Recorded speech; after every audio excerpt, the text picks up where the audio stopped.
I have 4 Philadelphia Eagles getting awards this year. So today we're going to talk about all the guys I think are deserving of getting their name called at the end of the year for an award ceremony. I'm sure people are going to probably disagree with some of them, probably outside of the Eagles fans are probably going to disagree, but I think these guys are all deserving. I'll go down the reasons why. We got 2 guys on offense, 2 guys on defense. Also, I do want to talk about the rest of the season outlook and what I think the Eagles need to do in order to be in the best position come playoff time. It's been a beautiful year. I think it could get even prettier. Is that a word? Even more beautiful? Even more beautiful? I don't know. Let's get into it. You want Philly food? Yeah, let's do it. Let's do it. Let's do it. Let's do it, Philly. Let's do it, Eagles fans. So the Eagles, like I said, are looking very good. There's definitely a lot of football left, so the Eagles can put themselves in an even better position, or they can fall out of the good position they are. Now, if you're an Eagles fan, if you're like me, you probably don't see the latter happening, but it could. You never know, right? But today we're going to talk about the season outlook. We're going to talk about the guys that are, to me, award deserving. They are award worthy. We've had some really good play on the offensive and defensive side. Defensively, it's been a little bit more scattered, but still some guys that I want to talk about. Now, before we get into that, be sure to hit that like, hit that subscribe, join the family, man. We do have links below if you want to support the channel. If you're a better prize picks, parlay picks, shout out to them for sponsoring the show. We also got a bunch of merch, so definitely check out all that stuff. If you want to just support us for free, just hit that like and subscribe. It's easy as that. Easy peasy lemon squeezy. Now, I want to talk about this team, man, before we get into any of the slides, before we get into any of the, outlook, anything like that. This has been a very good year for the Philadelphia Eagles. I think that last year, you look at how we were able to win games. We were usually out ahead, right? A lot of teams would say that, in the second half, they can't really do nothing. They haven't been scoring, mainly because of our leads, right? We were able to get ahead of teams and just not look back. This year, it's been the polar opposite. It feels like this year, we've already won 3 games being down at halftime, which is technically a record. There's only other 2 teams that have done it, one being the Miami Dolphins that went undefeated, and then one being the Vikings that went 15-1, I think, in 98. So, I mean, we are in historic company. That really doesn't matter to me. I'm going to be 100% honest with you.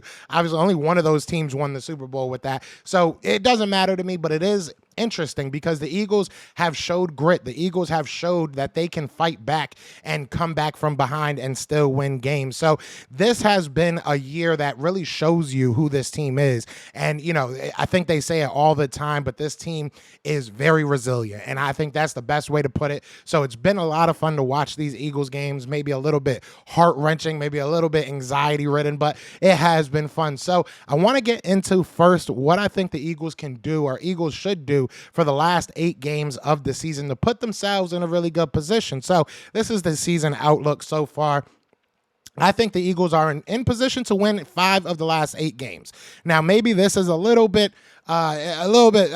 selfish because I did predict that they would be 13-4. This would put them at exactly 13-4. But this is honestly giving leeway. I think the Eagles can win more games. I wouldn't be surprised if the Eagles won 6, 7, maybe even all 8 of them. But I think that if you win 5 of the last 8 games, it puts you in a great position to be not only winning the NFC East, they couldn't catch up to the Dallas Cowboys could not catch up with you if you hit 13 wins this year. Also, it puts you in a great position as far as the NFC goes. The NFC is, it's still kind of wide open, but I think that the Eagles have kind of put their foot on the neck of the rest of the NFC, and realistically, they should have the number 1 seed. So I think winning 5 of the last 8 games not only shows that you are a championship team because you're playing a lot of good players, right? It also goes into some of these awards I'm going to talk about. But a lot of people have been talking about this stretch of games, right? You got the Dallas Cowboys, you got the Kansas City Chiefs, the Buffalo Bills, the 49ers. Everybody was talking about this stretch of games. If you can go out there and be above 500, I think that says a lot about your squad. That says a lot about your players. And that says a lot about where you're going. So win 5 of the last 8 games. And again, this isn't like a hard, steadfast number. If you want to win more, go right ahead, Eagles. Go right ahead. I don't mind being wrong. Next, I think we need to get healthy and rotate, especially on the defensive side. Defensively, we've seen a lot of injuries. It's unfortunate, but we've still been able to find ways to win. Whether it was Reed Blankenship, whether it was Sidney Brown out, whether it was, Justin Evans, who I think is back, but, just not playing because of Kevin Byard, whether it's, on your defensive line, Jalen Carter going down, Jordan Davis. We've seen so many injuries on this defense, and it's just been really, really frustrating. I'm going to be honest because I don't know if we've seen who our defense is just as of yet. So my thing is get healthy on that defensive side, especially obviously offensively with Jalen Hurts. You want to see him get healthy. Cam Jurgens coming back. You want to see that. That's always beautiful. Dallas Goedert now down. You want to see him come back, at full strength. But defensively, realistically, get healthy and learn to rotate your players, mainly on that defensive line. We cannot see Jalen Carter go down. We cannot see Jordan Davis, Fletcher Cox, Hassan Reddick. We cannot have these guys go down. I've said it before. Maybe you go out there, pick up a free agent like Jason Pierre-Paul, and that kind of helps the rotation. But I want to see less snaps out of mainly Hassan Reddick and Josh Sweat. They're amazing players, and we'll get to that. But at the end of the day, your best ability is availability. And if you're not available in the playoffs, this whole season really doesn't matter to me. I'm going to be 100%. We can go undefeated this year. If we lose the first round of the playoffs, none of it matters. I'm not going to think of this season. I'm not going to look at it as a success. So the Eagles need to just get healthy, rotate their players, find a good rotation, right? Find a good balance between your veteran players and your younger players and hitting that happy medium. Maybe it's a bit much to ask, but I think now that you're 9 weeks into the season, you've gotten to see your team go against good and bad teams. You kind of figure out what you need to improve upon. So right now, get healthy, rotate those players. And lastly, I've been saying this for the whole season, honestly. Open up the damn playbook. Open up that playbook. I want to see what you got, Brian Johnson, because look, this is probably another video for another time, but Frank Reich might be getting fired by the Carolina Panthers. They've been looking bad. I don't really know what they expected from Frank Reich his first year. I mean, first couple years, they didn't have the talent. Now this year, they kind of do have some more talent, but some guys are falling out of favor. Frank Reich might be getting fired, all right? Long story short, the Eagles would probably pounce on him, no pun intended since he's with the Panthers, but they would probably pounce on Frank Reich to come back to the Philadelphia Eagles. We know that Nick Sirianni's good friends with him. We saw when the Eagles went out there and beat the Colts and he made it about Frank Reich. So I would not be surprised at all if the Philadelphia Eagles went out there and got him. So Brian Johnson, you're the only one that can stop that. If you go out there and have a great last 8 weeks, if you go out there and just show that you can open up this playbook, go into the playoffs looking very diverse, then probably we won't need to, right? But if you keep on looking like you're looking, it might be time for the Philadelphia Eagles to move on to a different play caller. So those are my three things right now, season outlook wise at least.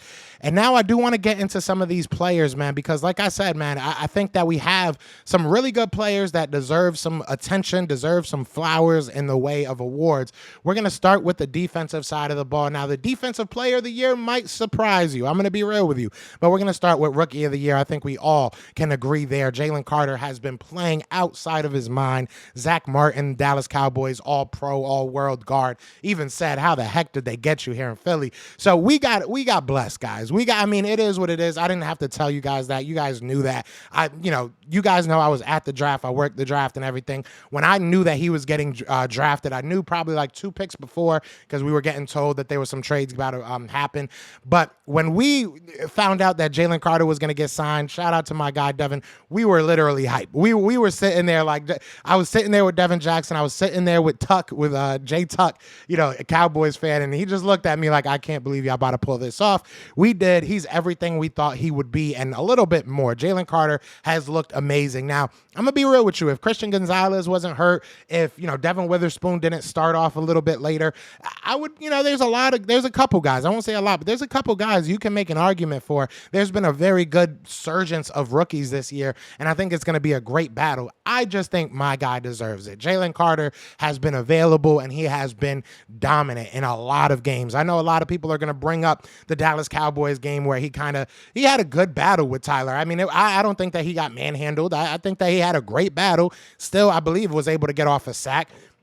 So I don't see where he got manhandled. At the end of the day, he's a great player. I think that he deserves to be Defensive Rookie of the Year. Honestly, there's still, a lot of football to play, so things can change, things can happen. But as of right now, if you're asking me to vote, I'm giving it to Jalen Carter. I'm giving it to Jalen Carter twice on Sunday, every day and twice on Sunday. Now, Defensive Player of the Year.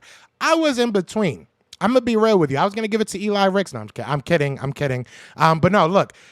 I was between Josh Sweat and Hassan Reddick. I was about to say somebody that I hate. Anyways, Hassan Reddick and Josh Sweat. I was between the two.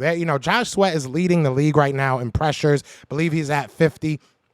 He has a bunch of sacks, has a bunch of them in the fourth quarter. So does Hassan Reddick. So I was in between. I'm going to be real with you. The one thing that kind of put Josh Sweat, in my opinion, over Hassan Reddick this year at least is the beginning of the year. I mean, Hassan Reddick obviously was injured. He had that cast on his hand, but he was kind of non-existent, until the third or fourth game. He really didn't do much. Obviously, after that third or fourth game, started going crazy. But Josh Sweat has just been consistent.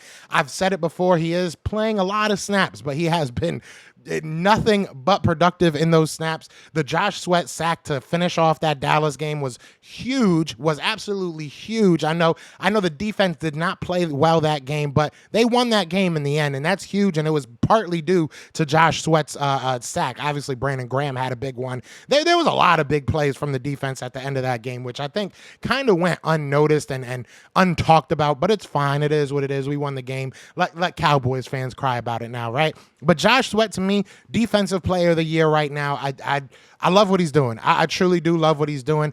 Now, this one is probably one you can definitely argue. I'm not going to sit here and hold you. You can definitely argue this. There's a lot of great defensive players out there this year, but I'm giving it to my guy. This is a Philadelphia Eagles show. I don't know what you guys expected. Did you expect me to say some random player from a different team? Because I wasn't going to. So I'm going to give it to Jalen Carter for Defensive Rookie of the Year, and Defensive Player of the Year right now goes to Josh Sweat. Now, offensively, I was in between these two players. I didn't know where to put them. I wanted to put both of them at MVP. Can they share an MVP? I know the NBA did it before. Can the NFL do that? Can they share MVP? Because Jalen Hurts and A.J. Brown have been our offense to a certain extent. Obviously, our running back, and my girl would beat me up if I didn't say this, DeAndre Swift has played well. DeAndre Swift has played very well. He's been a very welcome addition, and this running game has been very, very blessed to have a guy like him in the backfield. But when you got a guy like A.J. Brown on your team, it's hard to look past him. I mean, obviously breaking Calvin Johnson's record for receiving yards in consecutive games, 6 games with over 125. Insane. He's one of 2 players right now already at 1,000 yards. He's on pace to break another one of Calvin Johnson's records, which I did a video about. And look, everything A.J. Brown has done has been incredible. It really has. And you can make a very, very strong argument that he should be the MVP. Me, Jalen Hurts, it goes beyond his numbers, which he's having an amazing year as far as a passer. He had those first, I want to say like 6-7 games that it was really rough as far as turnovers go. Had a big, turnover game against the Jets. He's had bad games. He has. But at the same point, in all those games and all those turnover plays, right after that turnover, what does he do? He gets the ball back, he drives it right down the field and scores. I feel like Jalen Hurts has not only been our production leader, but he's been our leader as far as the locker room goes, as far as people just staying afloat. I think there's a lot of games we could have just gave up. You know what I mean? We really could have. We could have just said, hey, today's not our day. It is what it is. Let's go back to the drawing board. He wouldn't allow that. And I love that about Jalen Hurts. I think that he sets the tone off the field, and then once he's on the field, he also sets the tone. So to me, he is the MVP. To me, most valuable player goes beyond just your numbers. And I think that if we didn't have Jalen Hurts and we had A.J. Brown wouldn't be breaking records. I'll put it like that. I'll put it straight up like that. If we had A.J. Brown but not Jalen Hurts, this offense would not be the same. So to me, Jalen Hurts is the MVP. And I know this could be argued, and if you want to argue with me, go right ahead.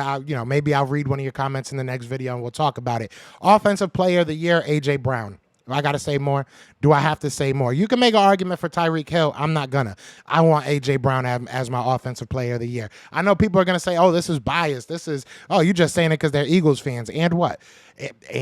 And they're the best players on the best team in the NFL. I don't think that you really have to overthink this. A.J. Brown has broken records, like I said. He's continuously playing big. Even in the game that they felt like they shut him down against the Cowboys, he had some really big plays. So I'm going A.J. Brown with Offensive Player of the Year. I think that it's I don't want to say it's easy. Like I said, you could talk about Tyreek Hill. I think it's going to be between the two of them because both of them are going absolutely insane right now. And Tyreek Hill might win it just because he'll probably have more yards.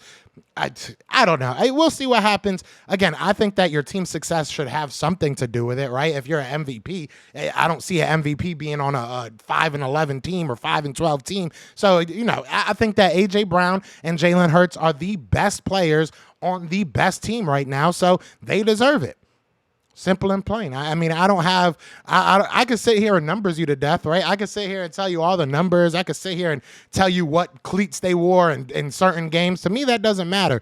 Best two players, best team equals awards, right? That's how I look at it. So you guys let me know how you guys feel. I tried my best not to make this a 17-minute video, and it's only 16 minutes. So shout out to me. But you guys tell me what you're thinking. How do you guys feel? What do you think we need to do for the rest of this season? That's really my question. What do you think needs to happen for the Philadelphia Eagles to be able to put themselves in the best position possible come playoffs? Player-wise, is there somebody you want to see picked up? Is there somebody you want to see given more snaps? Let me know in the comments. But other than that, y'all know what it is, man.